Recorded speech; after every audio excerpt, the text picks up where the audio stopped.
함께 기도하면서 말씀으로 나가길 원합니다. 주님 감사합니다. 부활 주일을 보내고 또 이제 한 주를 지내며 주님의 부활 소식 가운데 기쁨 가운데 살게 해 주셨습니다. 그 기쁨이 영원히 내 마음속에 우리의 마음속에 머물게 해 주시옵소서. 주님 이 시간 말씀을 듣습니다. 이 말씀 가운데 함께 하시고 하나님의 은혜가 넘치도록 도와주시옵소서. 예수 그리스도 이름으로 간절히 기도드립니다. 아멘. 저를 따라서 하시기 바랍니다. 하나님의 은혜가 우리 가운데 넘쳐나기를 간절히 기도합니다. 아멘. 하나님의 은혜가 우리 가운데 넘쳐나기를 간절히 기도합니다. 오늘 말씀 제목은 실패 앞에서라는 말씀으로 함께 은혜를 좀 나누기를 원합니다. 여러분들 실패하지 않고 성공만 해본 사람이 과연 세상에 존재할까요? 성공만 해본 사람들이 존재할까요?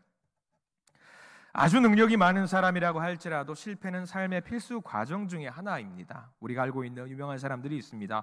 토마스 에디슨 같은 사람들은 우리가 지금 사용하고 있는 발광체죠, 전구 같은 것들을 이거 개발하기 위해서, 만들어내기 위해서 9,000번이 넘는 실패를 경험했다라고 합니다. 어떤 사람은 7,000번이 넘는 실패를 경험했다고 하는데 사실 이거는 알 수 없지요. 그만큼 에디슨이 많은 실패를 경험했다는 것이 중요한 포인트라고 할 수 있겠습니다.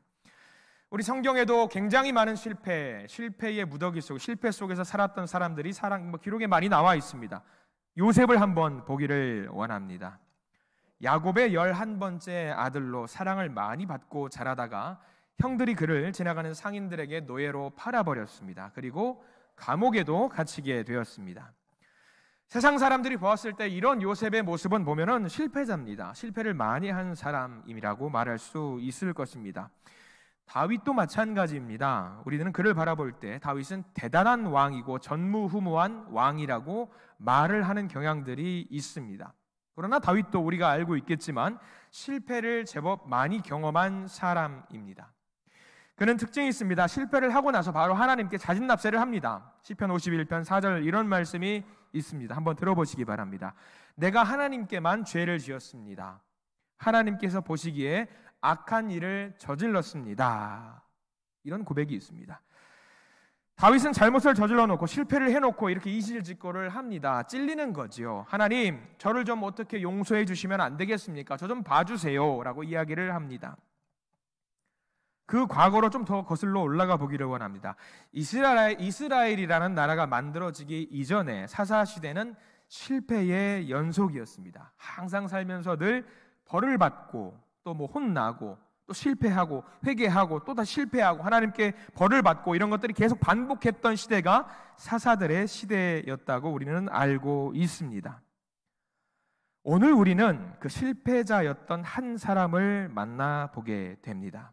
특별히 오늘은 신학적인 이야기를 제껴놓고 어떤 주석적인 이야기, 어떤 성경의 심오한 이야기를 제껴놓고 한 드라마를 보신다라는 마음으로 오늘 성경 말씀에 좀 임하셨으면 좋겠습니다. 굉장히 편한 마음으로 오늘 성경의 한 장면을 TV를 보는 것처럼 한번 바라봤으면 좋겠다라는 생각을 한번 해봅니다. 오늘 성경에서 한 사람을 만나게 됩니다. 성경의 상황에서 먼저 하나씩 볼 텐데요. 오늘 성경의 배경이 되는 시간을 먼저 한번 살펴보기를 원합니다. 우리 성경을 펴시고 우리 4절 말씀을 우리 같이 한번 봉독해 같이 한번 읽겠습니다. 4절 말씀을 천천히 같이 한번 읽겠습니다. 시작. 날이 새어갈 때에 예수께서 바닷가에 서셨으나 제자들이 예수인 줄 알지 못하는지라. 자, 오늘 성경 말씀의 시간적인 배경이 언제입니까, 여러분들? 새벽입니다. 새벽. 이제 해가 막 뜨기 시작할 새벽입니다. 해가 뜰까 말까 하는 시점이 오늘 우리가 여러분들 보게 되는 이 드라마의 배경이라고 할 수 있을 것 같습니다. 좀 이제 새벽녘은 그렇습니다. 거리가 먼 곳이라고 한다면 누가 누구인지 인지가 잘 안 될 수 있는 상황일 수가 있습니다. 제자들이 물고기를 제자들이 물고기를 열심히 수확해가지고 다시 무트로 들어오게 되지요. 그 성경 말씀이 7절 말씀에 이렇게 기록이 되어 있습니다. 자, 7절 말씀 함께 같이 한번 보기를 원합니다. 함께 읽습니다. 7절입니다. 예수께서 사랑하시는 그 제자가 베드로에게 이르되 주님이시라 하니 시몬 베드로가 벗고 있다가 주님이라 하는 말을 듣고 겉옷을 두른 후에 바다로 뛰어내리더라 라고 나와 있습니다. 자, 여러분들은 이제 이 드라마의 그림을 약간 그릴 수 있을 것입니다. 배가 무트로 천천히 들어오고 있는 시점입니다. 그런데 예수님께서 사랑하시는 제자, 누구를 말하냐면 보통 성경에서는 예수님께서 사랑하시는 제자라고 하면 요한을 이야기합니다. 요한이 말을 하는 겁니다. 예수님이시다라고 하니까 베드로가 어떻게 했다라는 거예요. 겉옷을 막 벗고 있다가 이제 작업을 하려고 겉옷을 막 벗고 있다가 예수님이라는 소리를 듣자마자 어떻게 했다고 나와 있냐면 다시 겉옷을 입고 배에서 막 뛰쳐나와서 앞으로 막 전진하는 그런 장면입니다. 우리는 베드로는 알기에 성격이 어떤 친구예요? 베드로는 굉장히 급한 친구입니다. 베드로의 방식입니다. 요한이 말을 합니다. 예수님이다. 그 말을 듣는 순간 베드로는 흥분이 된 거예요. 예수님이라고? 흥분돼가지고 가만히 있을 수가 없어서 일단 주님께 먼저 달려가야 합니다. 다른 제자들 눈치 볼 것 없어요. 자기는 무조건 1번이어야 됩니다. 1번. 일단 주님께 먼저 가야 됩니다. 그런데 오늘 성경 말씀의 드라마의 한 장면은 정말 기가 막힌 장면이 하나 나옵니다. 9절을 보시면 여러분들이 잘 봐야 돼요. 9절이 굉장히 포인트인데 성경 말씀 9절을 다시 한번 같이 한번 읽어보길 원합니다. 9절입니다. 육지에 올라보니 숯불이 있는데 그 위에 생선이 놓였고 떡도 있더라. 아멘. 자, 오늘 이 말씀을 무미건조하게 그냥 볼 수 있습니다. 육지에 올라가 보니까 베드로가 육지에 올라가 보니까 뭐가 있다라고 나와 있습니까? 숯불이 있어요. 숯불이. 자, 이상합니다. 육지에 올라갔더니 베드로가 제일 먼저 보기를 원해서 달려갔던 그 존재가 누구예요? 누구를 보기 위해서 무대에 올라갔습니까? 예수님을 보기 위해 올라갔는데 육지에 올라가니 예수님이 서 계시더라. 그게 아니라 육지에 올라갔더니 숯불이 있다라고 제일 먼저 기록이 되어 있어요. 그리고 그 다음에 뭐가 눈에 보였냐면 숯불 옆에 뭐가 있어요? 생선이 놓여 있고 떡도 있더라. 어지간히 배가 고팠나 봐요. 예수님의 목소리를 듣고 싶어서 갔는데 제일 먼저 본 게 숯불입니다. 여러분 성경 말씀 보면 베드로가 그렇게 예수님을 사랑했던 사람인데 왜 숯불을 제일 먼저 보았을까? 사실 우리가 뭘 보았는지 알 수는 없지만 성경에는 이렇게 기록이 되어 있다라는 거예요. 자, 그러면 우리 이 장면에서 몇 가지 추론할 수가 있습니다. 베드로가 뛰어나갔어요. 그리고 그 숯불을 누가 굽고 있었는지를 알 수가 있게 됩니다. 누가 굽고 있었습니까? 예수님께서 불을 지펴놓고 생선과 떡을 굽고 있었다라는 것을 우리는 알 수 있습니다. 그러니까 보십시오. 제자들이 올라와서 음식을 먹을 수 있도록 준비를 하고 계셨습니다.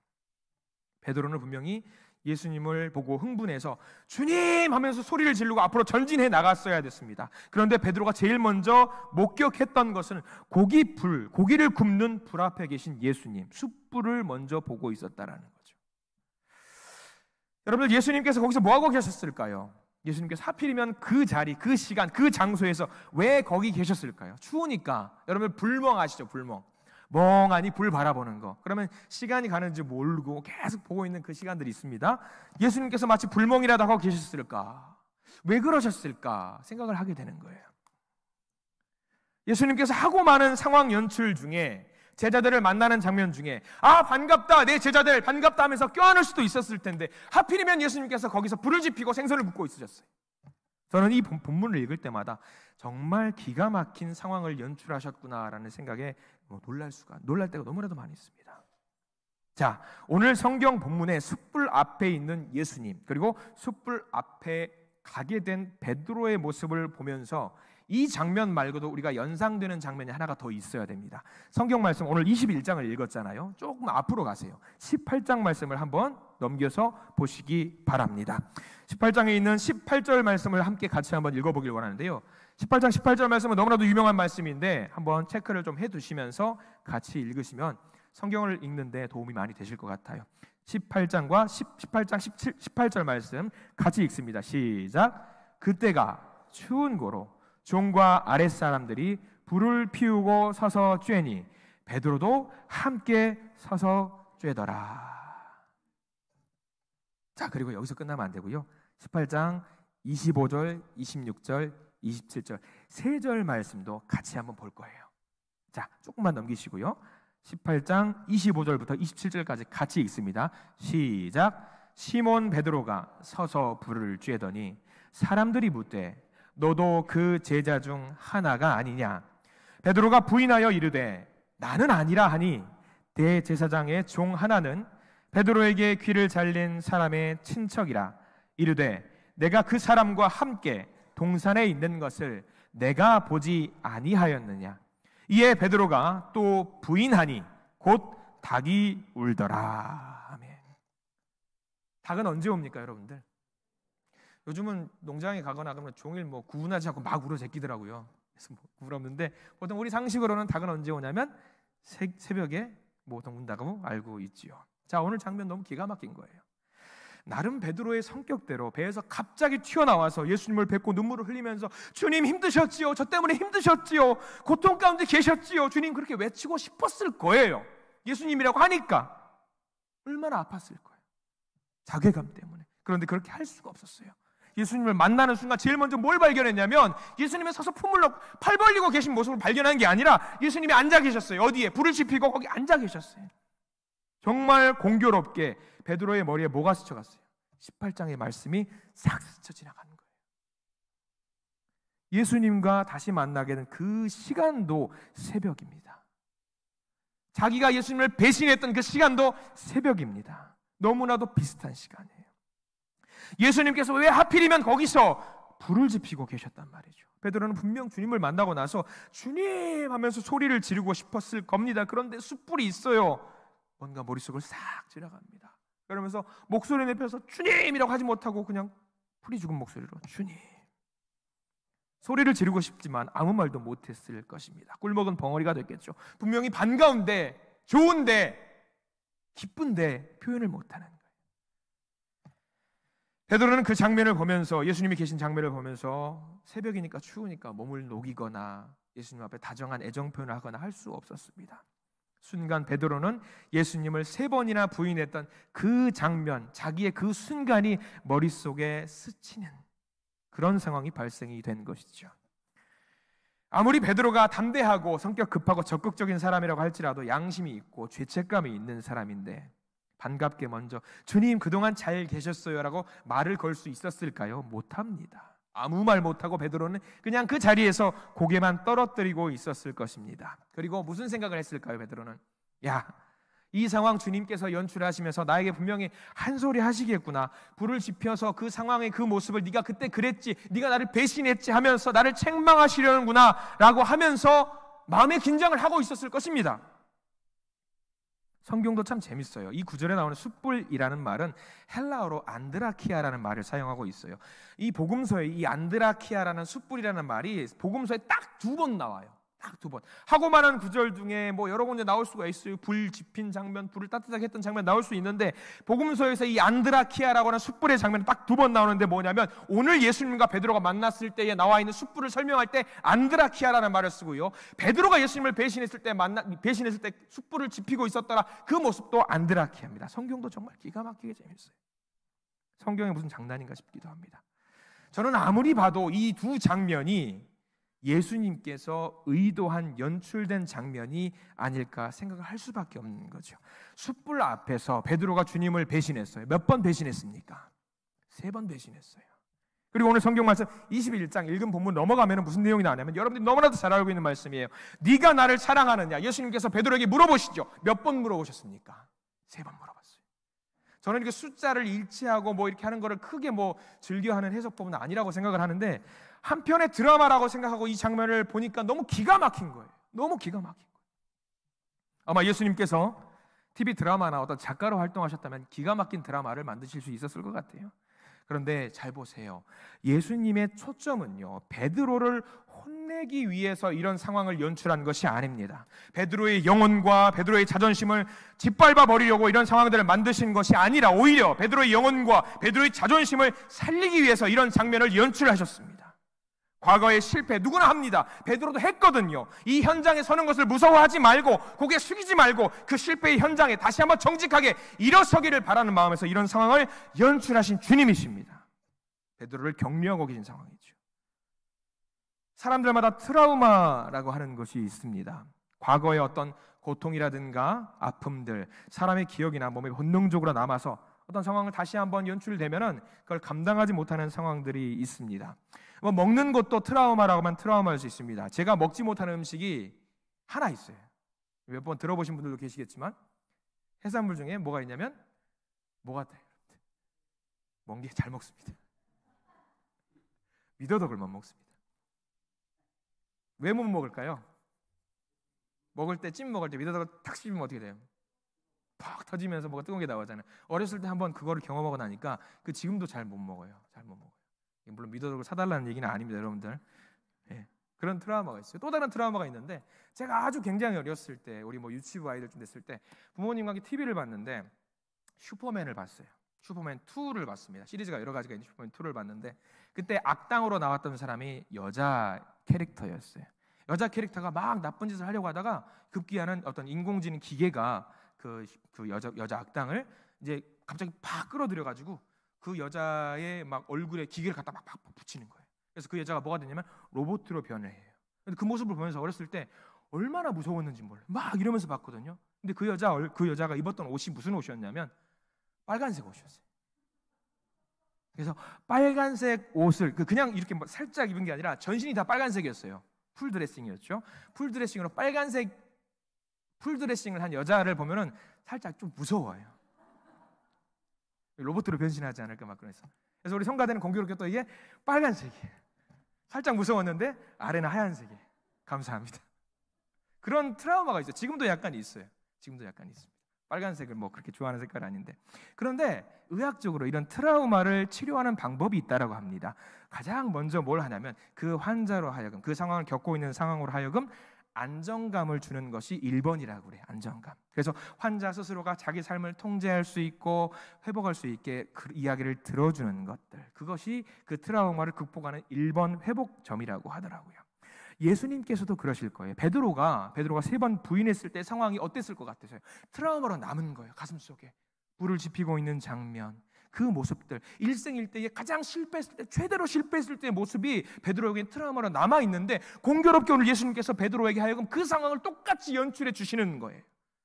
베드로는 그 장면에 예수님을 만나고 주님이라고 소리지면서 안아야 되는데 마음속에 뭐가 있는 거예요? 트라우마가 남아있는 거예요. 안지를 못하는 거예요. 주님 사랑합니다 고백을 못하는 거예요. 그래서 예수님은 그 상황을 연출해 주신 거죠. 베드로를 크게 쓰시고자 싶은데 그 실패의 현장에서 정직하게 바로 일어서기를 바라셨습니다. 도약하기를 바라셨습니다. 그 상황을 부정하지 말고 이건 너의 것이다 인정하고 잠식당하지 말고 그 상황을 극복하고 정복해라라는 것을 만들어주고 계신 우리 예수님의 모습이신 것이죠. 어떤 사람이 교통사고를 크게 냈습니다. 감옥에 갔다라고 합니다. 그런데 그런 식으로 감옥에 간 사람들이 대부분 하는 말이 있다라고 합니다. 뭐라고 말하냐면 더럽게 재수가 없어서 내가 여기 들어왔다 라고 말을 한다라는 거예요. 자신의 잘못을, 자신의 실패를 인정하지 않는다라고 하는 것이죠. 자기의 죄와 자기의 책임과 자기의 실패와 실수를 인정하지 않으면 우리 마음의 천국은 이루어질 수 없습니다. 천국과 지옥의 차이에 대해서 어떤 목사님이 이런 말씀을 해 주셨습니다. 천국에 있는 사람은 이렇게 고백한대요. 하나님, 저는 죄인입니다. 저를 용서해 주시옵소서 라는 사람들만 가득하대요. 지옥에 있는 사람은 뭐라고 말하냐면 하나님, 저는 죄가 없습니다. 재수가 없었을 뿐입니다 라고 고백을 하는 사람들만 가득하다라는 거죠. 내 잘못과 내 실수와 내 실패를 인정해야 되는 것이죠. 인정해야 되는 것이죠. 인정하지 않으면 믿음도 없고 진실도 없습니다. 감격도 없고요, 행복도 기쁨도 없습니다. 우리가 은혜를 받고 싶어 하잖아요. 모든 사람들이 은혜를 받고 싶어 하면 그 실패 앞에서 하나님 앞에 정직하게 실패를 인정해야 된다라는 것이지요.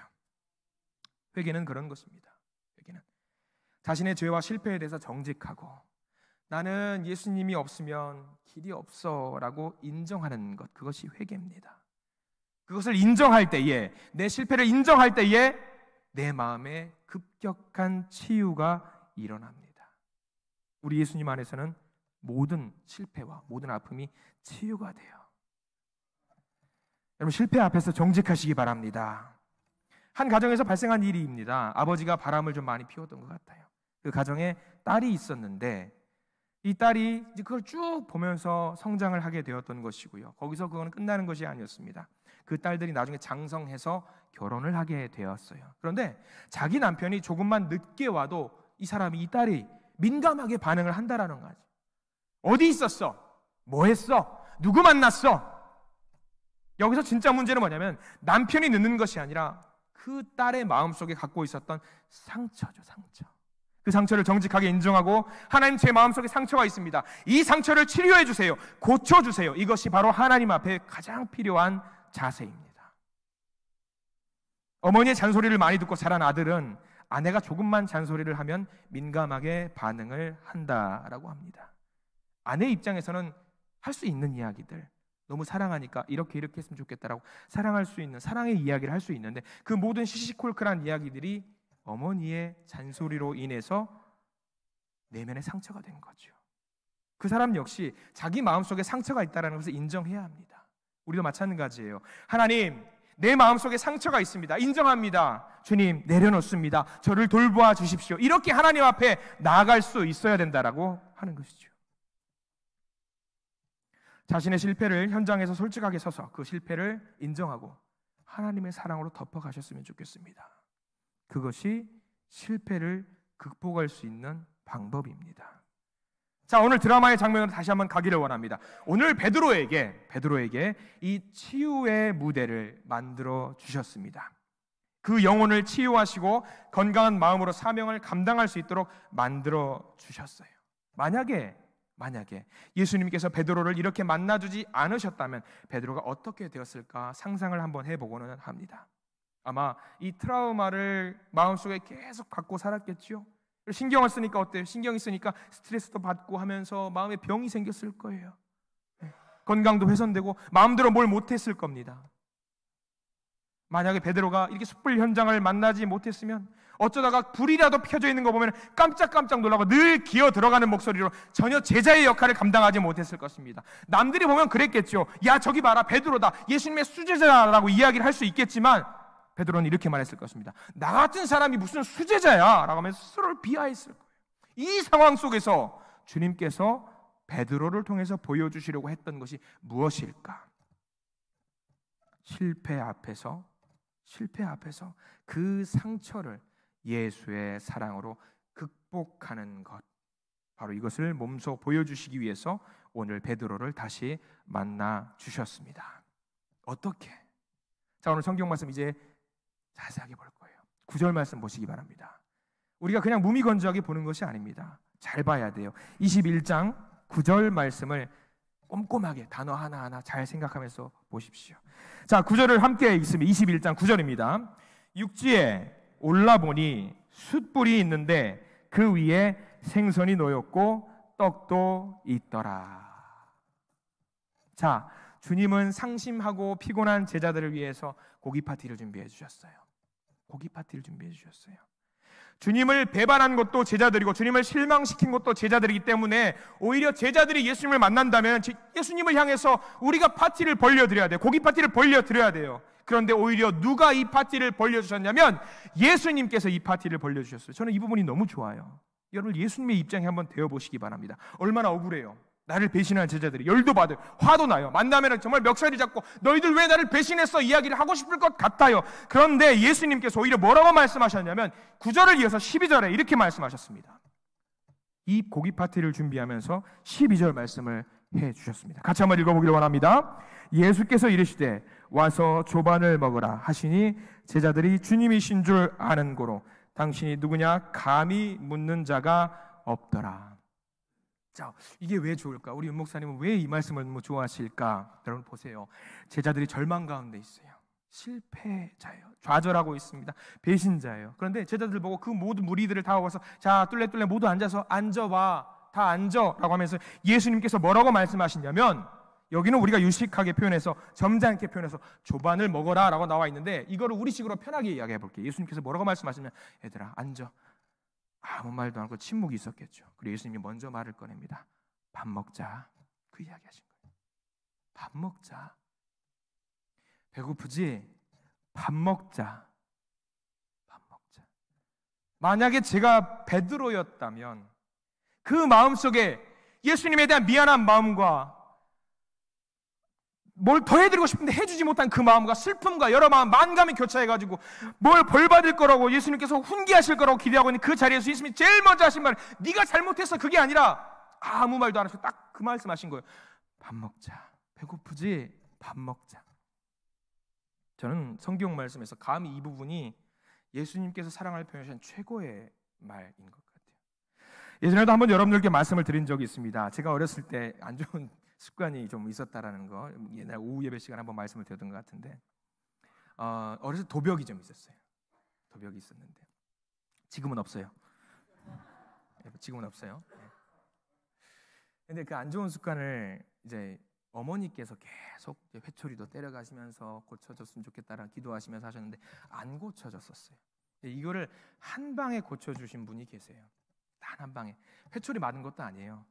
말 한마디로 끝난 게 있어요. 이제 어느 날 제가 그 습관으로 간주원 일련에서 벌을 받았어요. 이렇게 딱 손들고 서 있죠. 그러니까 자꾸 이제 어머니께서 벌을 잘 서고 있는지 방 한켠에 들어가서 이러고 있었단 말이죠. 방 한켠에서 어머니께서 이제 왔다 갔다 벌 잘 서고 있는지. 그러면 혼자 이렇게 있다 보면은 문 닫혀져 있어요. 아무도 없어요. 저 혼자 있어요. 그럼 여러분들 벌 받는 사람 없대요. 이렇게 있어요, 안 있어요? 내리죠. 이렇게 당연히 내려야죠. 힘드니까 아이고 벌도 아프고 이렇게 있다 보니까 누가 인기척 들어와요. 그럼 다시 또 나가면은 아이고 이러면 이게 안 좋은 습관이 고쳐지지가 않죠. 그리고 매 만난다고 이게 안 고쳐지더라고요. 근데 안 고쳐지는데 이게 한 방에 고쳐지는 날이 있었습니다. 그날도 이렇게 하고 있었어요. 그런데 그날따라 누가 들어오는 소리가 들리는 거예요. 아버지가 들어오셨어요. 아버지가 들어오시는데 아버지께서 뭘 들고 오셨을까요? 너 죽어봐라. 그래서 몽둥이 들고 오셨을까요? 아니에요. 신문지를 들고 오셨어요. 신문을 들고 오시고 그리고 그 앞에 침대가 있었어요. 이렇게 벌 젓고 있는데 아버지께서 들어오셔가지고 아무 말씀도 안 하시고 그 자리에 탁 누우시더라고요. 그리고 옆에 누워가지고 이렇게 비스듬한 자세로 신문을 보시는 거예요. 저 이제 팔 내리고 싶은데 그래서 이러고 있는 거예요. 힘들어 이러고 있는데 아버지께서 손님이 오셨나 봐요. 밖에. 잠깐 응대한다고 나가셨었어요. 팔 아파가지고 이러고 있는데 또 들어오셔요. 아버지께서 들어오시는데 뭘 들고 오시냐면 그때 진짜 몽둥이 들고 오는 줄 알고 쫄았는데 케이크를 들고 오셨어요. 그리고 케이크에 여러분들 우리 교제 나눌 때 조그마한 접시 있잖아요. 크지도 않아요. 뭐 조그마한 케이크를 가지고 와서 아버지께서 제가 벌 받고 이렇게 무릎 꿇고 있는 자리 앞에 딱 내려놓으시고 먹으라고 아니에요. 아무 말씀도 안 하셨어요. 딱 놓고 나셔서 다시 신문을 딱 펴가지고 보시는 거예요. 이게 괴롭히는 것도 아니고 먹으란 얘기도 아니고 말란 얘기도 아니고 이렇게 자린고비처럼 이렇게 서 있어야 되나 고민하고 있었는데 아버지께서 신문을 보다 말고 제 얼굴도 안 봐요. 신문지 보다 말고 그 신문지를 뚫고 오는 묵직한 중저음이 있었어요. 세 글자요. 먹고 벌서라. 세상에서 제일 무서운 말이었어요. 그거는 저희 어머니께 엄청나게 회초리를 많이 맞은 것보다 더 묵직하고 강렬하고 저걸 내가 지금 케이크를 안 먹으면 아버지에게 죽을 수도 있겠구나 라는 생각이 들 정도. 그리고 내가 만약에 이거를 한 번 더 이 죄를 저지르면 아버지에게 큰일이 날 수 있겠다라는 생각과 함께 뭐가 있었냐면 아버지가 나를 정말로 사랑하시는구나 라는 걸 내가 느낄 수 있었어요. 그날부로 이 도벽은 사라졌어요. 완벽하게 사라졌어요. 이거 간증 아니에요 여러분들. 아멘 하시면 이거 붕지배 같은데. 저는 그 생각이 이 말씀, 이 21장 9절과 10절 이 말씀을 보면서 그 말씀이 너무나도 오버랩이 되는 거 생각이 되는 거예요. 너무나도. 제자들이 예수님을 어떻게 해요? 고통 가운데 몰아넣었어요. 가해자예요. 예수님은 여러 가지 피를 흘리며 눈물을 흘리면서 그 십자가의 길을 가셨는데 예수님은 얼마나 억울하셨을까? 그 마음이 있으셨을 텐데 제자들을 만나러 딱 만난 그 자리에서 예수님이 뭐라고 하셨냐면 다 모여놓고 뭐라고 하시냐면 네가 잘했네 네가 잘못했네 이야기 아니고 아무 말도 안 하시고 첫 번째로 한 말이 뭐였냐면 밥 먹자였어요. 밥 먹자였어요. 제자들은 아마 이게 우리가 하나의 드라마, TV 드라마였다고 한다면 여러분들 어땠을 것 같아요? 제자들 눈물이란 눈물은 다 흘렸을 거예요. 주님 제가 죄송합니다. 제가 잘못했습니다 하고 오만 눈물을 흘리면서 그 제자들의 슬퍼했던 그 마음과 눈물과 자괴감과 넘어졌던 그 모든 것들을 단번에 털어낼 수 있을 정도로 번쩍 정신을 들게 만들 수 있는 놀라운 소중한 시간이었을 것입니다. 세상 가장 인자한 사랑의 모습으로 밥 먹자. 밤새 이거 하느라 힘들었지. 밥 먹자. 나 괜찮아. 밥 먹자. 제자들의 실패를 덮어주셨습니다. 더 나아가서 제자들만 그랬을까? 우리들의 실패, 우리들이 예수님을 못 박았던 그 아픔을 주었던 그 모든 장면들을 이 한마디로 우리에게도 해주는 거예요. 우리에게도 밥 먹자. 괜찮다. 우리가 살면서 실패가 없을까요? 너무 많죠. 너무 많죠. 그런데 우리가 그것을 연연하지 않고 믿음의 실패를 했을 때에 주님을 다시 찾아야 돼요. 실패 앞에서 주님 앞에 정직하세요. 그리고 나의 실패를 인정하시고 주님 앞에 나아가십시오. 그때 주님은 우리에게 그 말씀 한마디를 하세요. 밥 먹자, 힘내자 우리. 그 말씀을 하시는 거예요. 여러분들, 실패를 칭찬할 필요는 없지만 실패를 딛고 일어서십시오. 우리 자녀들에게도 그런 말 하잖아요. 시험을 못 보는 아들, 딸들이 있고 혹여라도 취업에 실패하거나 떨어진 사람들도 있고요. 손자, 손녀들도 있어요. 여러분들, 그런 분들에게 격려하기 위해서 꼭 필요한 음식이 하나 있다라고 합니다. 오늘 성경 말씀 생각해서 굴비 그런 거 아니고 뭐 조기 그런 거 아니에요. 제가 그냥 팁을 알려드린 겁니다. 성적이 떨어져 있는 아들, 성적이 떨어진 손자들에게 그 아이들을 손 붙잡고 꼭 사줘야 되는 음식이 있다라고 합니다. 뭘까요, 여러분들? 뭘까요? 그냥 맞춰보세요. 뭘까? 시험 떨어진 우리 아이들에게 뭘 사주면 아이들이 좋아할까? 양념갈비 좋습니다. 자, 정답입니다. 피자입니다. 피자. 너무 아재 개그 같아서 지금 썰렁하다, 재미없다, 윤 목사님 재밌는 거 이제 신통방통 그만 끝났네 그러실 수 있는데, 피자, 어떤 목사님이 그런 말씀하시더라고요. 피자를 사주면서 격려하라고 하자. 자, 이제 다시 시작하자. 이거 먹고 얼굴 피자. 정말 재미없네요.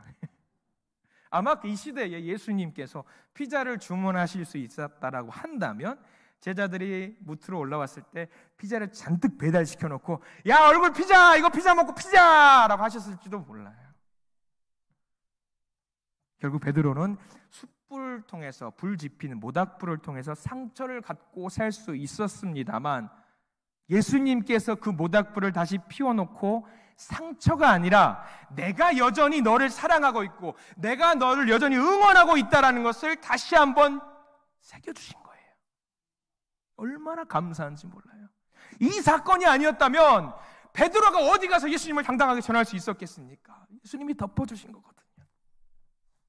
베드로만 그랬을까요? 오늘 제자가 성경에는 6명 내지 7명 정도 더 있었다고 나와 있습니다.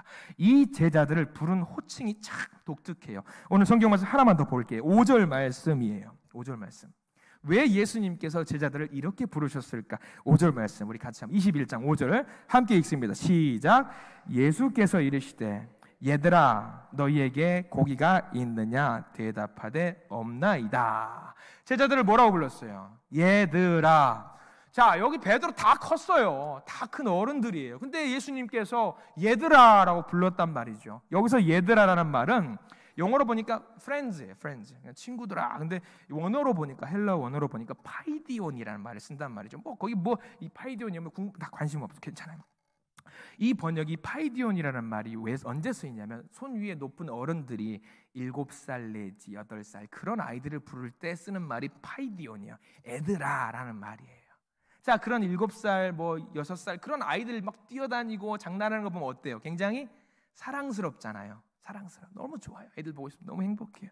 그런 거를 불렀다라는 거죠. 가만히 보니까 어떤 성경에는 여보게들이라고 표현한 주석학자들 있고요. 젊은이들 이렇게 하는 사람도 있습니다. 그런데 그게 아니라 오늘 성경에서는 얘들아라고 불렀어요. 이 단어가 중요한 게 뭐냐면 예수님께서 제자들을 부르실 때 어떻게 부르셨는지, 굉장히 할 수 있는 최선을 다해서 친밀한 사랑의 마음을 갖고 제자들을 불렀다라는 표현이 얘들아예요. 그런 사랑의 마음을 갖고 아침 식사를 준비하고 있었다라는 것이죠. 이 베드로를 제외하고 모든 제자들이 동일하게 그 기쁨과 사랑을 누릴 수 있었습니다. 제자들만 주신 것이 아니에요.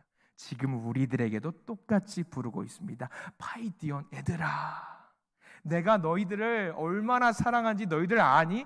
니들이 나에게 고통을 주었지만 내가 너희들을 힘주고 싶어서, 밀어주고 싶어서 얼마나 열심히 하고 있는지 아니? 그 사랑을 지금 우리에게도 동일하게 주시고 있다는 사실을 믿으시기 바랍니다. 가끔 우리가 못난 모습 보일 수 있습니다. 실패할 수 있어요. 좌절할 수 있어요. 그러나 주님의 사랑을 믿고 과감하게 믿음의 몸을 하십시오.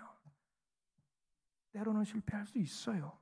그러나 그때마다 하나님을 의지하십시오. 실패를 딛고 일어서면 됩니다. 실패의 현장에서 성공을 만들어내시기 바랍니다. 실패하지 않았더라면 얼마나 좋았을까? 미끄러지지 않았으면 얼마나 좋았을까? 그런데 우리는 실패할 때가 있지요. 미끄러질 때 있지요. 넘어질 때 있지요. 세상은 어때요? 내가 실패하고 넘어지면 밟아버려요. 쓰러지면은요 눕혀버려요. 그러나 주님께서는 그렇게 쓰러진 자들을 하나씩 하나씩 피 묻은 손으로 다시 일으켜 세워주시고 제 자리로 돌아가게 만들어주시고 섬기게 만들어주셨습니다. 우리도 한때 베드로와 같이 실패했어요. 지금도 실패했어요. 그리고 앞으로도 실패할 거예요. 그러나 주님께서 여전히 우리 뒤에서 우리를 불러주시고 용서하시고 다시 한번 섬길 기회를 만들어주신 주님이세요. 다시 한번 우리가 잊어버렸던 이 사실을 가슴에 새기시기 바랍니다. 오늘은 드라마의 한 장면으로 갔어요. 예수님께서 모닥불을 지펴놓으시고 우리들을 다 불러놓으시고 예수님의 손에다가 그리고 발목에다가 못을 박았던 우리들이잖아요. 그런데 우리들을 다 불러놓고 여기다 모닥불 지펴놓고 예수님께서 우리에게 말씀하고 계세요. 나 괜찮아. 밥 먹자. 괜찮아. 아파하지 마. 나 괜찮아. 더 잘해야 돼. 우리 힘내자. 그 이야기를 해주시는 예수님을 보고 왔습니다. 용서받은 죄인으로서 우리 남은 모든 인생의 목적이 주님을 섬기는 것에 있음을 깨달으시기 바랍니다. 실패할 수 있습니다. 좌절할 수 있습니다. 그러나 우리를 붙잡고 계시는 예수님을 생각하면서 우리를 사랑하시는 예수님을 생각하면서 다시 한번 일어서실 수 있는 우리 모든 믿음의 성도님들 되시기를 간절히 축원합니다. 기도하겠습니다.